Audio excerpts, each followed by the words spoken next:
Hello student, तो स्वागत है आपका आज के हमारे इस नए वीडियो में। आज हम पढ़ने वाले हैं क्लास 10 एनसीईआरटी का यूपी बोर्ड का चैप्टर नंबर 4 प्रश्नावली 4.3 का क्वेश्चन नंबर 10। तो क्वेश्चन नंबर 10 हमारा कह रहा है, मैसूर और बेंगलोर के बीच के 132 किलोमीटर यात्रा करने में एक एक्सप्रेस रेलगाड़ी सवारी गाड़ी से 1 घंटा समय कम लेती है। मध्य के स्टेशनों पर ठहरने का समय ध्यान में ना लिया जाए। यदि एक्सप्रेस रेलगाड़ी की औसत चाल सवारी रेलगाड़ी की औसत चाल से 11 किलोमीटर प्रति घंटा अधिक हो तो दोनों रेलगाड़ियों की औसत चाल ज्ञात कीजिए। आइए हम इस क्वेश्चन को सॉल्व करते हैं। तो यह हम देखते हैं, हमारा क्वेश्चन कह रहा है, मैसूर और बेंगलोर के बीच के 132 किलोमीटर यात्रा करने में एक एक्सप्रेस रेलगाड़ी सवारी गाड़ी से 1 घंटा समय कम लेती है। तो यहाँ पे हमको निकालना है दोनों, मतलब जो एक एक्सप्रेस रेलगाड़ी है और सवारी गाड़ी से दोनों की औसत चाल निकालना है। तो हम माना एक्सप्रेस रेलगाड़ी की चाल x किलोमीटर प्रति घंटा है और इसलिए सवारी रेलगाड़ी की चाल क्या होगी। यहाँ देखिए क्या दिया है, यहाँ पे देखिए सवारी गाड़ी की औसत चाल से 11 किलोमीटर अधिक है। यदि एक्सप्रेस रेलगाड़ी की चाल की औसत चाल सवारी गाड़ी की औसत चाल से 11 किलोमीटर प्रति घंटा अधिक है, तो यहाँ माना हमने एक्सप्रेस रेलगाड़ी की चाल x किलोमीटर प्रति घंटा है, इसलिए सवारी रेलगाड़ी की चाल क्या होगी, x माइनस 11 किलोमीटर। या फिर हम ऐसे लिखें कि माना कि सवारी गाड़ी की औसत चाल x किलोमीटर प्रति घंटा है। हमने सवारी गाड़ी की औसत चाल माना और हमने पहले माना था एक्सप्रेस रेलगाड़ी की चाल x। तो हम यदि माना सवारी गाड़ी की औसत चाल x किलोमीटर प्रति घंटा है, इसलिए एक्सप्रेस रेलगाड़ी की औसत चाल क्या हो जाएगी, x प्लस 11 किलोमीटर प्रति घंटा हो जाएगी। तो हमारा समय बराबर चाल बराबर दूरी बटे समय, तो समय बराबर दूरी बटे चाल।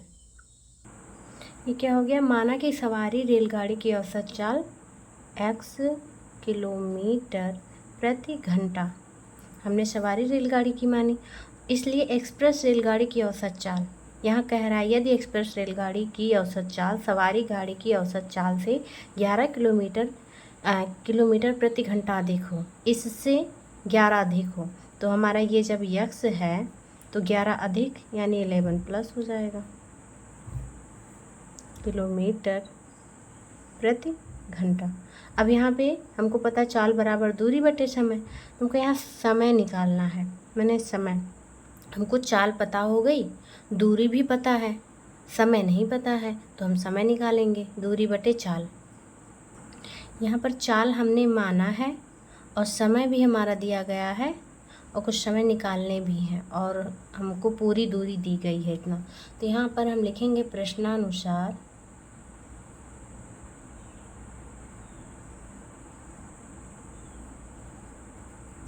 क्या हो जाएगा, हमारी जो दूरी है 132,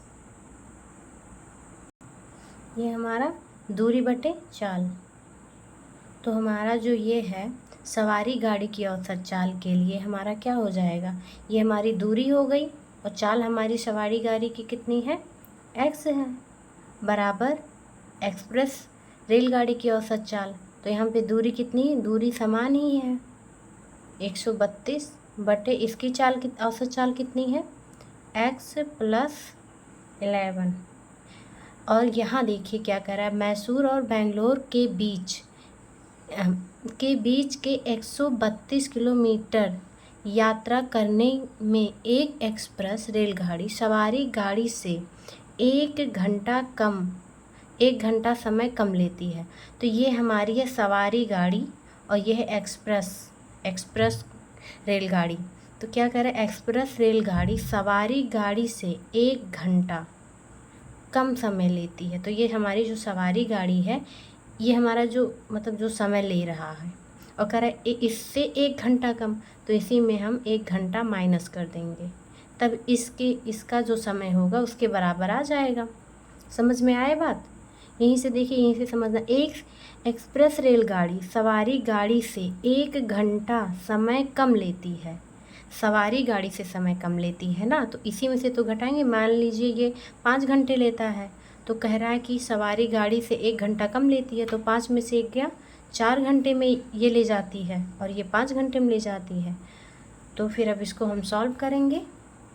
ये क्या हो जाएगा यहाँ पर देखिए, अब यहाँ पे हम इसको एक साइड कर लेते हैं, तो ये हो जाएगा 132/x माइनस 132/x प्लस 11, और इसको हम इधर भेज देते हैं, प्लस में आ गया। अब क्या करेंगे, अब एलसीएम लीजिए।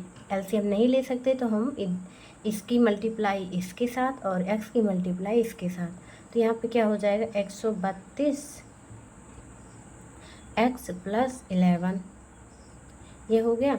यहाँ पे माइनस 132x बाई में क्या हो जाएगा, बाई में हमारा हो जाएगा x into x plus 11 equal to 1, ये हो गया। अब यहाँ से देखिए कुछ कॉमन है, 132 कॉमन में है, इसको लिख लेंगे। अब यहाँ पे क्या बचेगा, x प्लस 11 माइनस x, और यहाँ पे हो जाएगा x, यहाँ पे हो जाएगा हमारा x प्लस का 11 इक्वल टू में 1। अब देखिए अब क्या होगा, अब यहाँ पे होगा, अब देखिए यहाँ पे ये हमारा ऐसे रहेगा, 132 लिखेंगे, उसके बाद ये क्या, देखिए यहाँ पे ये माइनस में है, ये प्लस में, तो ये कैंसिल हो जाएगा, बचेगा क्या हमारा, बचेगा 11, और यहाँ पे जो बटे में है हमारा, इसको यहाँ मल्टीप्लाई में भेज देंगे, तो देखिए क्या हो जाएगा 1 multiply by x multiply by x plus 11, ये हो गया। अब 132 गुणे 11, इसका मल्टीप्लाई करेंगे तो कितना आएगा, इसका जब हम मल्टीप्लाई करेंगे तो हमारा आएगा 1452, ये हो गया इक्वल टू में। अब क्या करेंगे, अब 1 का मल्टीप्लाई x में, तो क्या हो जाएगा x प्लस 11, ऐसे हो जाएगा। अब क्या करेंगे, अब x का मल्टीप्लाई x के साथ, x का मल्टीप्लाई 11 के साथ, तो यहाँ हो जाएगा 1452 equal to x square plus 11x। अब क्या करेंगे, ये हमारा इधर अकेले है, इसको ले जाएंगे इधर कर देंगे, क्यों, क्योंकि ये हमारा जो एक्स स्क्वायर है ये प्लस में है, अगर जो ये माइनस में होता हमारा तो इसको हम इस पक्ष में ना रख के इस पक्ष में ले आते, तो यहाँ पे हमारा ये प्लस में है तो उसको वहीं पे रहने देंगे, इसको हम ऐसे लिख लेंगे -1452 इक्वल टू में 0 हो गया, यहाँ पे 0 हो गया, तो इसको हम इधर लिख दिए और बाकी चीज़ को इस साइड कर दिए, समझिए ये। अब क्या करेंगे, अब हम यहाँ पे इसकी तुलना, इसको मानते हैं समीकरण 1 हो गया ये। अब यहाँ लिखेंगे समीकरण 1 की तुलना किससे कराने पर, ax square plus bx plus c equal to 0 से करने पर, तो क्या हो जाएगा, यहाँ पे हमको मिलेगा a equal to 1, b equal to 11 और c इक्वल टू 1452, ये हो गया। अब क्या करते हैं, अब हम डी निकालते हैं। डी हमारा क्या, डी का फार्मूला क्या होता है, बी स्क्वायर माइनस 4AC। ये हो गया। ये करने पे हमको क्या मिलता है, अब देखिए यहाँ पे हम मान रखते हैं, बी का मान क्या है 11 का स्क्वायर माइनस 4 इंटू 1 इंटू सी का मान क्या है, माइनस में है ये, हाँ माइनस 1452। अब देखिए 11 का स्क्वायर क्या होता है 121 या 121, माइनस माइनस हो जाएगा प्लस। अब क्या होगा 4 इंटू 1452, इसका मल्टीप्लाई करेंगे तो क्या मिलेगा हमको, यहाँ पर 4 में 1452 का यहाँ पर मिलेगा 5808, 5808। ये हो गया। अब देखिए इन दोनों को प्लस कर देना है, क्योंकि यहाँ पे प्लस का चिन्ह है। इसको जब हम ऐड करेंगे तो हमको क्या मिलेगा, यहाँ पे हो जाएगा 9 और 0 में 2 ऐड करेंगे 2 और 8 में 1 करेंगे ऐड 9, ये हो जाएगा 5। हमको डी की वैल्यू मिल गई। देखिए डी की वैल्यू क्या है 8 में 1 ऐड करेंगे 9, 0 में 2 ऐड करेंगे 2, 8 में 1 ऐड करेंगे 9 और 5 हमारा वैसे ही रहेगा। तो यहाँ पे हमारा डी का वैल्यू हो गया 5929। ये हो गया। प्लस में हमारा डी की वैल्यू। अब हम क्या करते हैं, अब हम मूल निकालते हैं। मूल जो कि x का मान होता है, ये क्या होता है minus b plus minus under root के अंदर डी का फार्मूला होता है B square minus 4AC by 2A। ये हो गया।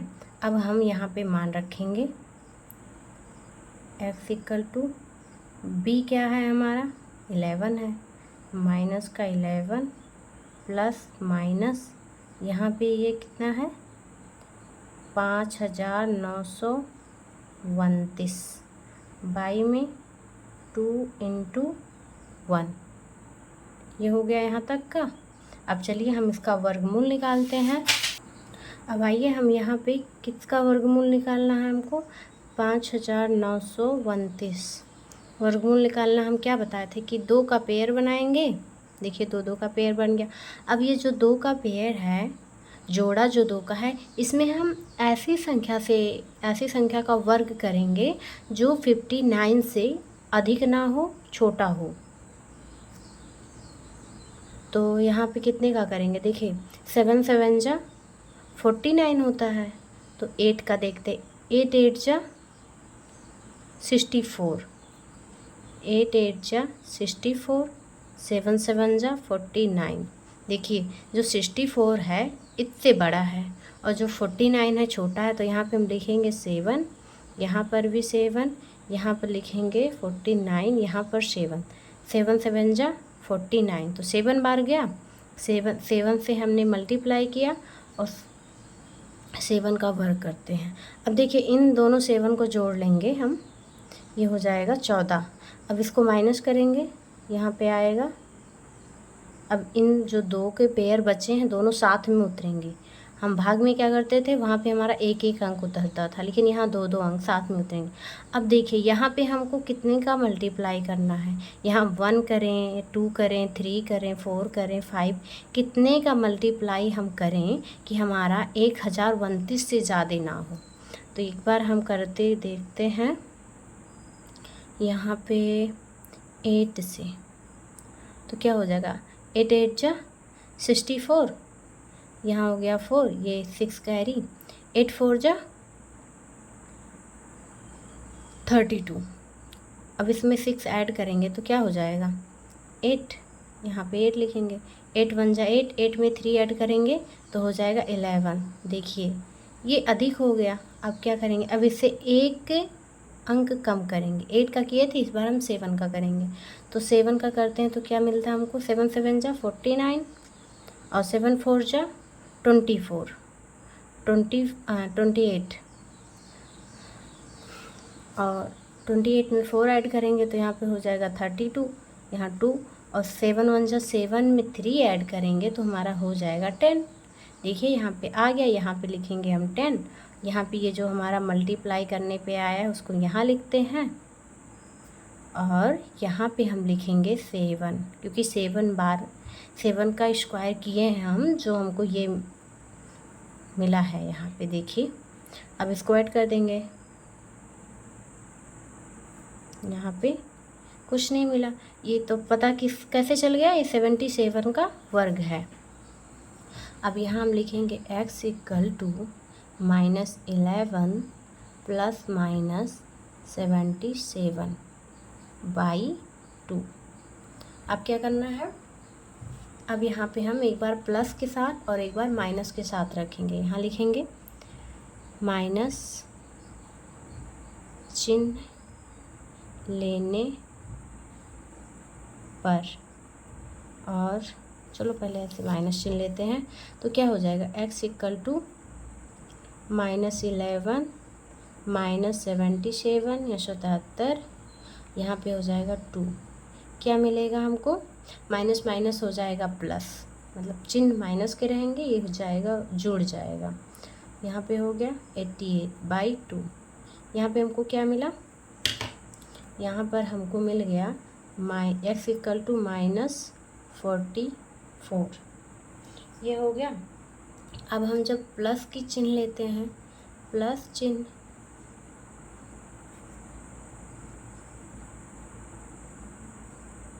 जो कि आपको पता है ये जो हमारा -44 आया है ऋण मान्य नहीं होता।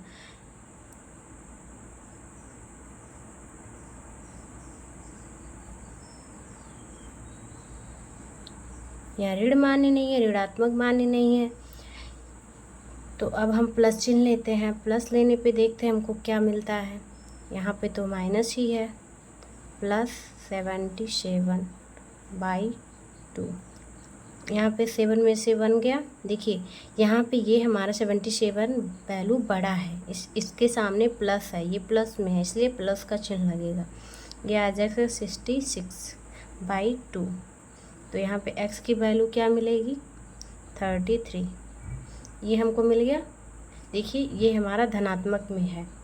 अब हम क्या लिखेंगे, ये हो गया x इक्वल टू -44, परंतु चाल ऋणात्मक नहीं हो सकता, ये हमने आपको पहले ही बता दिया है। इसलिए x इक्वल टू +33 किलोमीटर प्रति घंटा। और अब क्या करेंगे, यहाँ पे औसत चाल साधारण रेलगाड़ी, यानी क्या था हमारा क्वेश्चन में, सवारी गाड़ी से, तो वो साधारण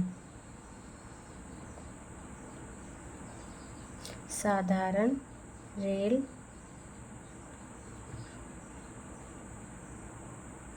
गाड़ी के लिए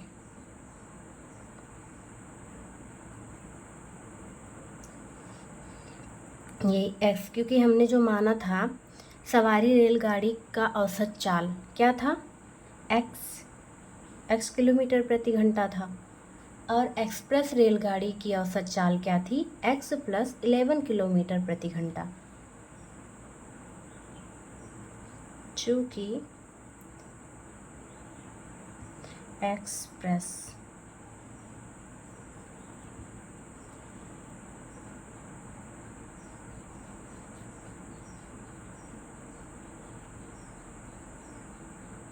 क्या थी, x + 11, तो x का मान क्या है 33 + 11 क्या हो जाएगा, ये 44 किलोमीटर प्रति घंटा। इस प्रकार सवारी गाड़ी की चाल ये है। चलो यहाँ लिख देते हैं हम, इस प्रकार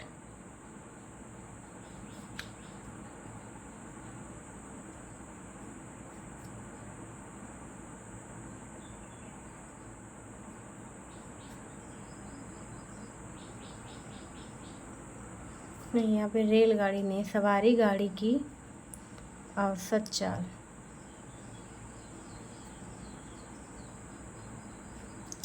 चाल बराबर 33 किलोमीटर प्रति घंटा। और एक्सप्रेस रेलगाड़ी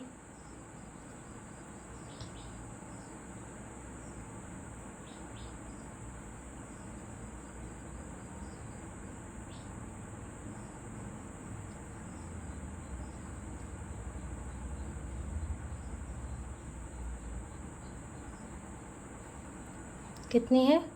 44 किलोमीटर प्रति घंटा। चलिए बढ़ते हैं नेक्स्ट क्वेश्चन की ओर। तो सेकंड क्वेश्चन हमारा क्या है? आई होप कि ये क्वेश्चन आपको समझ में आया होगा। जहाँ ना समझ में आया हो हमें बताएं कमेंट में लिख करके, हम आपको पूरी कोशिश करेंगे समझाने की। चलिए बढ़ते हैं नेक्स्ट क्वेश्चन की ओर। क्वेश्चन नंबर 11 है, दो वर्गों के क्षेत्रफलों का योग 468 मीटर स्क्वायर है। यदि उनके परिमापों का अंतर 24 मीटर हो तो दोनों वर्गों की भुजाएं ज्ञात कीजिए। शायद इस तरह का कोई क्वेश्चन लग चुका है एक बार। चलिए हम इसको लगाने की कोशिश करते हैं। देखते हैं हमारा क्वेश्चन है। देखिए साफ दिख रहा है आपको। दो वर्गों के क्षेत्रफलों का योग 468 मीटर है स्क्वायर है। यदि उनके परिमापों का अंतर 24 मीटर हो तो दोनों वर्गों की भुजाएं ज्ञात कीजिए। देखिए ये हमारा एक पहला वर्ग है, ये दूसरा वर्ग है। तो वर्ग की जो आमने सामने की भुजाएं होती हैं वो बराबर होती हैं। ये भी मतलब सारी भुजाएं बराबर होती हैं, आमने सामने की नहीं, सारी भुजाएं, चारों भुजाएं। ये हो गया y, तो ये भी y, ये बराबर इसके है, सारे एक दूसरे के बराबर होती हैं वर्ग की जो भुजाएं होती हैं। और यहाँ देखिए वर्ग का क्षेत्रफल क्या होता है? भुजा स्क्वायर। तो आपको पता ही होगा भुजा स्क्वायर या फिर ए स्क्वायर। और वर्ग का परिमाप 4 गुणे भुजा। ये हो गया। अब देखते हैं ये क्या दिया है, दो वर्गों के क्षेत्रफलों का योग। अगर जो हमारा पहला वर्ग x होगा, दूसरा वर्ग y होगा, तो x plus y equal to 468 metre. और यहाँ क्या है, यदि उनके परिमापों का अंतर, तो जो परिमाप होता है 4 गुणे भुजा, परिमापों का अंतर x माइनस वाई, इसका जो अंतर होगा वो 24 होगा, दिया है यहाँ अंतर जो है 24 है। यहाँ देखिए ये जो हमारा पहला वर्ग है इसका क्षेत्रफल क्या हो गया, इसकी भुजाएं x है, तो यहाँ पे हो जाएगा x स्क्वायर। पहले वर्ग का क्षेत्रफल x स्क्वायर, दूसरे वर्ग का क्षेत्रफल y स्क्वायर, और पहले वर्ग का परिमाप 4 गुणे भुजा, तो 4 गुणे x, दूसरे वर्ग का परिमाप 4 गुणे y, भुजा जो हमारा y है, तो ये हो जाएगा 4 गुणे में हमारा x और एक 4 गुणे y। तो हम यहाँ पर लिखते हैं हल। कैसे करेंगे? माना ये हमारा है पहला वर्ग, ये है सेकंड। तो माना कि पहले वर्ग की भुजा क्या है, x मीटर, दूसरे वर्ग की भुजा y मीटर, जो हमने आपको भी बताया है कि भुजा की जगह पे x एक बार y। अब यहाँ लिखेंगे प्रश्नानुसार।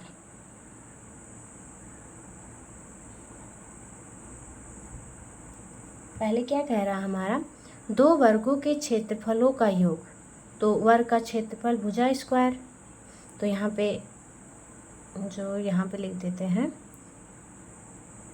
वर्ग का क्षेत्रफल, नहीं पहले वर्ग का क्षेत्रफल x स्क्वायर, दूसरे वर्ग का क्षेत्रफल क्या हो गया, y स्क्वायर। ये समझ रहे हैं आप? अब क्या कह रहा है यहाँ पे, दो वर्गों के क्षेत्रफलों का योग 468 मीटर है। तो यहाँ पे हमारा पहला वर्ग दूसरा वर्ग दोनों का योग x square plus y square कितना है, 468 मीटर स्क्वायर है। ये हो गया हमारा समीकरण फर्स्ट। फिर क्या कहता है, यहाँ देखो, अब देखो यहाँ पे क्या है, परिमाप कह रहा, उनके परिमापों का अंतर 24 मीटर है। तो यहाँ लिखेंगे पहले वर्ग का परिमाप। तो देखिए 4 गुणे भुजा, पहले की भुजा क्या है, माना हमने x, यहाँ पे दूसरे वर्ग का परिमाप क्या हो जाएगा, 4 गुणे y। अब क्वेश्चन में कह रहा है यदि उनके परिमापों का अंतर 24 मीटर हो, यदि क्या हमको यहाँ मानना ही है, तो क्या हो जाएगा 4x minus 4y equal to कितना है, 24 मीटर। ये हो गया दूसरा शर्त, ये हो गया समीकरण 2। अब हम क्या करेंगे, नहीं ये देखिए 4 से कैंसिल होगा, तो क्या हो जाएगा x minus y equal to, ये हो जाएगा कितना, 6 मीटर। ये हुआ हमारा समीकरण 2। अब हम करेंगे समीकरण 1 और 2 से। यहाँ देखिए इसको हम और भी छोटा करते हैं, तो क्या हमको मिलता है x इक्वल टू 6 प्लस का y। यदि हम इसको मानते हैं समीकरण 2, तो हम क्या करेंगे, समीकरण नहीं ऐसे लिखेंगे, x equal to 6 plus y का मान समीकरण 1 में रखने पर, तो क्या हो जाएगा, यहाँ पर क्या है, x स्क्वायर है प्लस वाई स्क्वायर है और क्या है इक्वल टू में 468 है। x की जगह पे हम क्या लिख देंगे, 6 प्लस वाई का whole square plus y square equal to 468। ये हो गया, यहाँ तक समझ में आया आपको। अब हम करेंगे यहाँ पे a प्लस बी का होल स्क्वायर, तो a square plus b square plus 2ab plus y square equal to 468। ये क्या हो गया, 6 6 जा 36 प्लस 6 2 जा 12y plus x 2 y square plus y square 2y square equal to में क्या आ गया, 468। यहाँ पे क्या होगा, इसको आगे ले आइए, 2y स्क्वायर और यहाँ पे हो जाएगा प्लस 12y प्लस का 36 इक्वल टू 468। अब क्या करना, 2 से कैंसिल हो जाएगा, ये 2 को कॉमन करेंगे, 2 से कैंसिल कर देते हैं, तो यहाँ पे आ जाएगा 2 2 जा 4, 2 3 जा 6, 2 4 जा 8। यहाँ पे क्या बचेगा, 2y square plus 6y plus 8 minus का 2 3 4 इधर लाएंगे, यहाँ पे बचेगा 0। यहाँ पे क्या हो जाएगा, देखिए ये यहाँ से 2 कॉमन करके हम इसको काट दिए हैं, भाग दे दिए हैं 2 से, तो यहाँ पे हो गया 234 हमारा बच गया है। 234 को हम इधर लेके आते हैं तो हमारा माइनस में हो जाता है। अब हमारे पास जो बच गया है y square plus 6y plus 18 minus 234। अब 234 में से हम 18 को माइनस कर देंगे तो हमको क्या मिलेगा, यहाँ पे हो जाएगा Y square plus 6y plus 200 नहीं माइनस का चिन्ह रहेगा। देखिए हमारा जो है 234 जो है वो बड़ा है 18 से, उसके सामने वो किसके साथ है, माइनस चिन्ह के साथ है, तो यहाँ माइनस लगेगा, यहाँ 216 बच जाएगा। अब इस 216 को हम यहाँ पे लिखेंगे, क्या हो जाएगा हमारा y square plus 6y minus 216 equal to में 0। ये हो गया। अब इसको मानते हैं हम समीकरण नंबर 3। अब हम लिखेंगे समीकरण 3 की तुलना किससे करने पर, ax² plus bx plus c equal to 0 से करने पर। तो यहाँ पे हमको a का मान क्या मिलेगा 1, b का मान क्या मिलेगा 6 और c का मान क्या मिलेगा -216। ये समझ में आया आपको। अब हम अपने पहले नियम के अनुसार करेंगे, जैसे हम और सभी क्वेश्चन में करते हुए आए हैं। क्या हो जाएगा, ए बी सी का मान निकल गया है, मान निकालेंगे डी का, D equal to b² - 4ac। ये क्या आ जाएगा, ये हमारा आ जाएगा। देखिए यहाँ पे मान रखेंगे, मान क्या है हमारा 6 का होल स्क्वायर -4 × 1 × 2 -216। 6 6 36 माइनस प्लस हो गया। देखिए माइनस माइनस प्लस। अब 216 में हम मल्टीप्लाई करेंगे 4 का, तो क्या हो जाएगा, हमको क्या मिलेगा, यहाँ पे मिलेगा हमको 864। ये हो गया डी बराबर। अब हम इन दोनों को ऐड कर देंगे, ऐड करने के बाद हमको क्या मिलेगा 900। 6 में 4 ऐड करेंगे 0, 6 में 3 ऐड करेंगे 9, 1 कैरी 10, 8 में 1 ऐड करेंगे 9। तो यहाँ पे हम लिखेंगे डी इक्वल टू क्या आया है 900। मान रखना तो आपको पता है, आप उतना कर लेंगे। अब यहाँ हमको निकालना है मूल।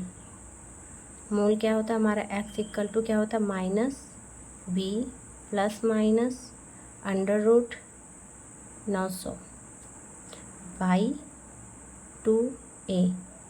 हमें लगता है कि आपको 900 किसका वर्ग है ये तो पता ही होगा, तो अगर जो नहीं पता है तो हम ऐसे निकालेंगे 900, 2 का पेयर बनाएंगे, बचेगा हमारा कितना 9। तो ऐसी संख्या का वर्ग करिए जो 9 से अधिक ना हो। तो 2 2 जा 4, 3 3 जा 9, 4 4 जा 12। देखिए 2 2 जा 4 बहुत छोटा है, 3 का 3 3 जा 9, 3 3 3 3 6, ये कैंसिल हो गया, आया 0। अब इसमें हम कितने का मल्टीप्लाई करें कि हमारा जो 0 यहाँ से नीचे आ रहा है ये कैंसिल हो जाए। तो यहाँ हम कर देंगे 0 से मल्टीप्लाई। अब 0 से 0 मल्टीप्लाई करेंगे, 0 0 जम 0, 0 6 जा 0, तो यहाँ पे हो जाएगा 0 और यहाँ पे हो जाएगा 0 0 0, इसमें ऐड कर देंगे। ये हमारा क्या आ गया 30। अब यहाँ हम लिखेंगे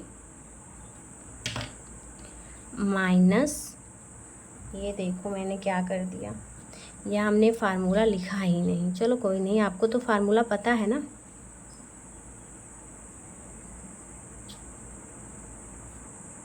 b² - 4ac बाई 2a। जितनी बार आप भी प्रैक्टिस करिए फार्मूले का, लिख लिख के चेक करिए, तभी याद होगा। ये यहाँ पे हमारा v का मान है 6 प्लस माइनस ये क्या यहाँ पे कितना आया है 30, अभी निकाले ना हम, ये हो गया हमारा 2, क्योंकि a जो हमारा है a का वैल्यू है 1।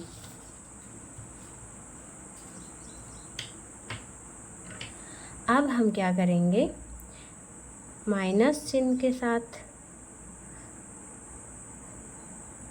चिन्ह लेने पर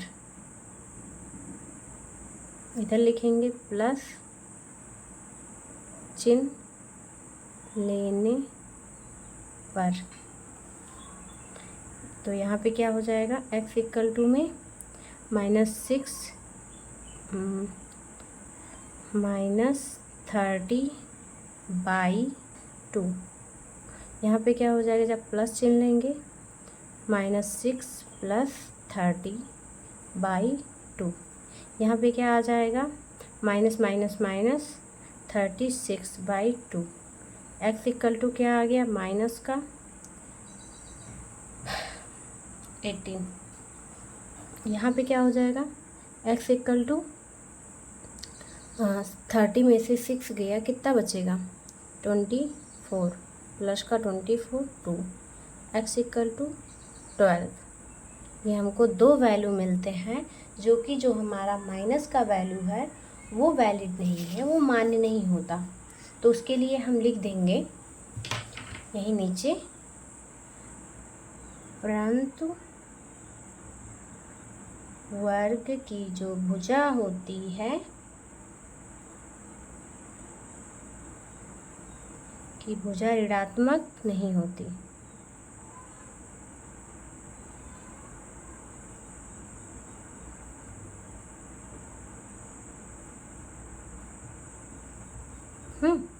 अब हमारा बचा क्या, ये प्लस वाला वैल्यू जो कि x इक्वल टू 12 है। तो एक भुजा तो हमको निकल गई, बोला है तो दोनों वर्गों की भुजाएं ज्ञात कीजिए। तो पहले वर्ग की भुजा लिखेंगे हम, यहाँ लिख देते हैं x does not equal to -18 लिखेंगे। अतः पहले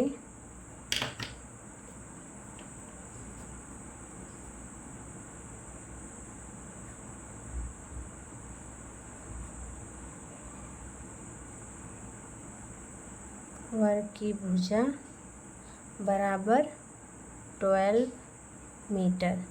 यहाँ पे हम y जो हमने माना है, यहाँ देखिए, और दूसरे वर्ग की भुजा y है, तो y का मान हम यहाँ से निकालेंगे इसमें रख करके। तो यहाँ पे देखिए क्या हो जाएगा, ये यहाँ पे मान रखते हैं, ये देखिए x minus y equal to का 6 है, x का वैल्यू क्या आया है 12। तो यहाँ पे 6 इधर माइनस करेंगे, y उधर जाएगा प्लस में, 12 में से 6 गया 6। अतः क्या हो जाएगा, y इक्वल टू क्या आया 6। तो ये हमारा y इक्वल टू आ गया क्या 6। अब हम लिखेंगे, इसलिए दूसरे वर्ग की भुजा कितनी आ गई 6।